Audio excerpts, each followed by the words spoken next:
नमस्कार. रेखा स्पेशलमध्ये सर्वांचं स्वागत. आज आपण अतिशय वेगळ्या पद्धतीनं वड्या बनवणार आहोत.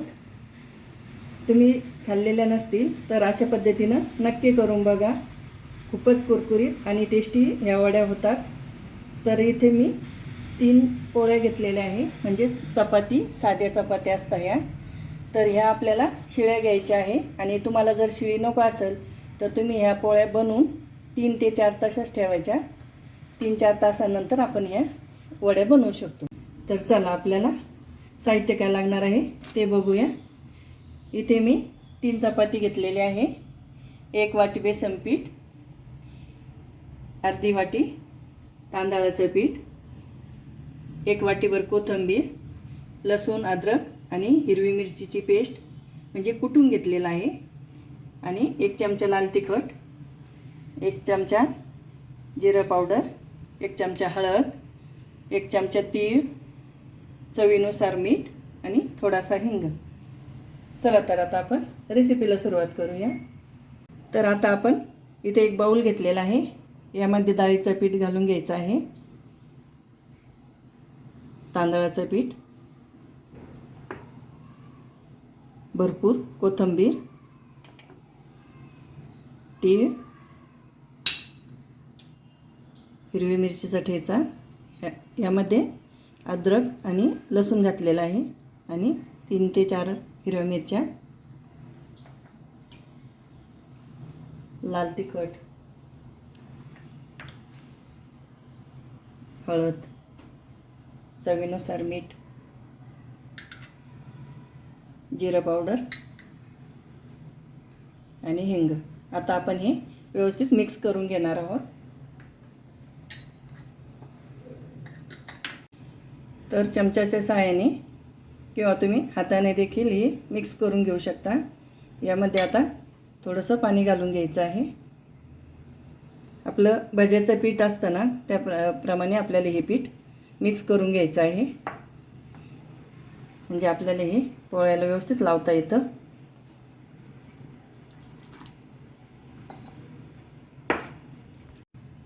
आता मी हे पीठ हे बघा अशाप्रमाणे पाणी घालून मिक्स करून घेतलेलं आहे.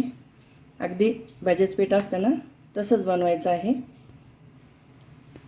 सरसरीत पीठ आपल्याला हे बनवून घ्यायचं आहे. आता आपण इकडे या चपात्या घेतलेल्या आहे. तर यातील 1 चपाती घेऊन आपल्याला हे पीठ लावून घ्यायचं आहे.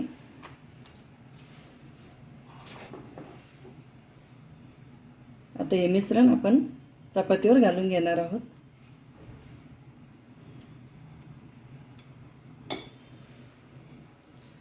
हात स्वच्छ धुवून आपण असं हाताने हे सर्व व्यवस्थित पसरून घ्यायचं. सर्व बाजूनी आपण आळूच्या पानाच्या वड्या करतो तसं सर्व हे चपातीला व्यवस्थित लावून घ्यायचं. अशा पद्धतीनं मी हे लावून घेतलेलं आहे. आता आपल्याला या पोळीचा रोल बनवायचा आहे. तर बघा अशा पद्धतीनं हा रोल करून घ्यायचा. अगदी आळूच्या वड्या होतात ना, अगदी तशाच ह्या वड्या बनतात. तर मी आता इकडे कढई तापायला ठेवलेली आहे. यावरती मी कुकरमध्ये जी चाळणी असते ती प्लेट किंवा चाळणी ती यावर घालून घेतलेली आहे. याला तेलाचा हात लावून आता आपल्या पाण्याला उकळी आलेली आहे. यामध्ये 1 ग्लास पाणी घालून ती प्लेट त्यावरती ठेवायची आणि ही चपातीला आपण हे व्यवस्थित पीठ लावून घेऊन त्यावरती ही वडी घालून घ्यायची आहे. आता अशाच पद्धतीनं आपण दुसऱ्या वड्या देखील करून घेणार आहोत. तर इकडे दुसरी चपाती देखील मी घेतलेली आहे आणि तशाच पद्धतीनं आपल्याला हे पीठ असं हाताने व्यवस्थित लावून घ्यायचं आहे. इथे मी 2 चपात्यापासूनच वड्या बनवून घेतलेल्या आहे. तुम्हाला जर जास्त हव्या असेल तुम्ही जास्त चपात्या बनवून आणि त्याचा वापर करू शकता. तर आता मी इकडे कढईमध्ये पाणी घालून त्यावरती चाळणी ठेवली आणि त्यावरती ह्या वड्या ठेवलेल्या आहे. तर आता आपल्याला यावरती झाकण ठेवायचं आहे. याला आपल्याला 10 मिनिट छान वाफून घ्यायचे आहे. तर चला आता आपण हे झाकण ठेवूया आणि 10 मिनटानंतर बघूया. 10 मिनिट झालेले आहे. तर आता आपण ही झाकण काढून घेऊया. वड्या या थंड झालेल्या आहे. 10 मिनटामध्ये आपल्या वड्या या छान वाफून झालेल्या आहे. बघा अशा पद्धतीनं. आता आपण ह्या कट करणार आहोत. तर अशा पद्धतीने आपण ह्या ठेवून सुरीने मस्त कट करून घेणार आहोत. तुम्हाला हव्या त्या आकारामध्ये या वड्या कट करून घ्यायच्या आहे.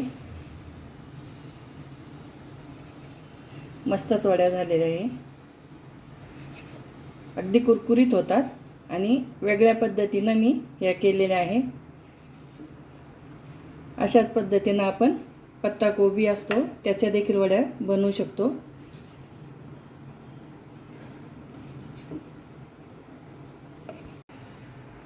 वड्या ह्या कट करून झालेल्या आहे. तर आता मी इकडे कढई तापायला ठेवलेली आहे. तेल देखील आपलं तापलेलं आहे.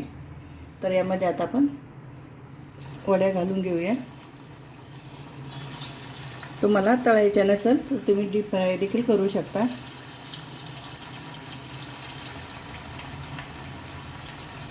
अगदी कुरकुरीत वड्या होतात.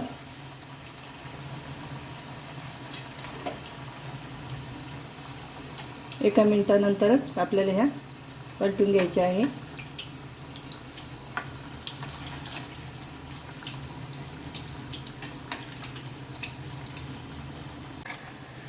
अशा पद्धतीनं अशा ब्राऊन कलरच्या वड्या आपण तळायच्या आहे.